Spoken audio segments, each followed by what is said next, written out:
Doctor, thank you so much for joining us. Explain to me, if you can, why asymptomatic COVID patients don't have to isolate. Can they not still transmit the virus? Good morning. Good morning to the viewers of ENCA. Tom, thanks very much for having me. The fact of the matter is the infection spreads even much faster between people that have not taken any protection, such as putting the face masks, people that have not sanitized. Then that is where the greater risk is. So what the advisory from the scientists is saying is, it is not necessary that if you test positive, but you show no signs of, or you've got no symptoms, you then have to be isolated, because you can live your life with proper protection, hand washing, sanitization, wearing of masks, ensuring that you are in an area that is adequately ventilated. That on its own would assist in stopping the transmission of the virus from one person to another. Remember that if you don't have your mask on, there's a greater risk.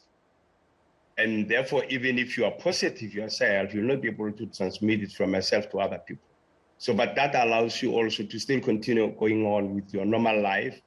But as long as you take care of yourself in the manner that I've just described. 80% immunity is pretty high. Does this mean you still recommend the booster shot? We still recommend all other clinical and non-pharmaceutical interventions that are proposed, because nobody has said to us that we are completely out of the woods in terms of infections. You have seen people who were vaccinated but still got infected, even though they did not have any major or severe symptoms. But therefore, the risk of getting infected, reinfected, again, even if you were infected before, or getting infected if you were vaccinated, the risk is still there. So again, we need to encourage our people to go for booster doses so that we can maintain the momentum of really achieving our full immunity. But if we slow down on this, it's like dropping a ball when facing the goal line. So we don't want to do that. I'm interested, Doctor, that nothing was mentioned in terms of level 1 restrictions in terms of sporting events. A lot of people have said to me, when will that open up and return a little bit more to normal with social distancing and mask wearing and sanitization in place? I won't talk about that. I mean, my expertise is talk about matters that are particularly in the health and how we advise people in terms of how they must conduct themselves regarding health measures. But I think in terms of other areas, the responsible people will be able to best articulate the matters in that area. I won't be able to do that. But I'm sure, as the media statement said, it identified 2 departments that will, in a few days, work on the details of what the media statement from the cabinet was saying, which is health and education. In that area, yes, the 2 departments, and so individually are working, we're working also. But regarding other activities, I don't want to get in that area because I'm not qualified to speak for them. Fair enough. Do you think it's possible that we could experience another wave and a more virulent form of COVID-19, or are we pretty much petering out towards the end of the pandemic and looking at it being endemic? You see, in the life of pandemics, I mean, you never get certain until you really get there, So it wouldn't be very helpful to try to speculate whether there will never be any other variant, So it may be just too risky to even, contemplate that. But you see what COVID has taught us. It has taught us very basic things in terms of just general hygiene, of how we we relate and how we wash our hands regularly.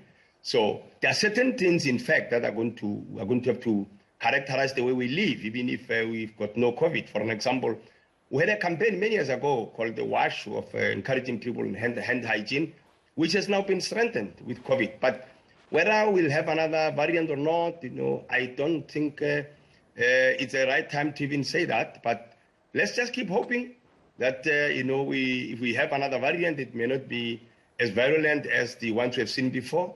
But hopefully that one day we'll wake up and there will not be any COVID-19. But for now, it may be too early to say anything in that direction. Before I let you go, let's talk about return to full-time schooling. I know you said that you were very much, your expertise was medical, but how was the decision taken to return children back to school? How was this decision determined?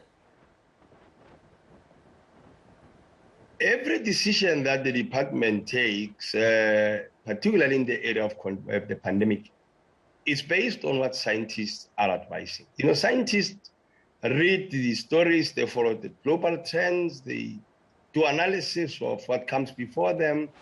They therefore have come to a determination that it is not no longer necessary to want to separate children because of the fear of the pandemic. But they've told us very clearly that the solution, something that will stop the spread of the pandemic, it will be if we really maintain if we maintain the hand washing, sanitizing, and people are putting on the masks and just ensure that the classrooms are well ventilated. I think that's what is captured also in the statement.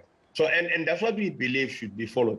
We didn't reach this level on our own. We reached this level because scientists have really been very supportive.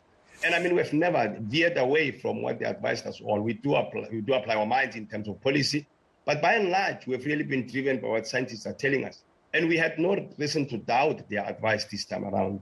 So I think let South Africans trust their scientists that they've done a great job up till now.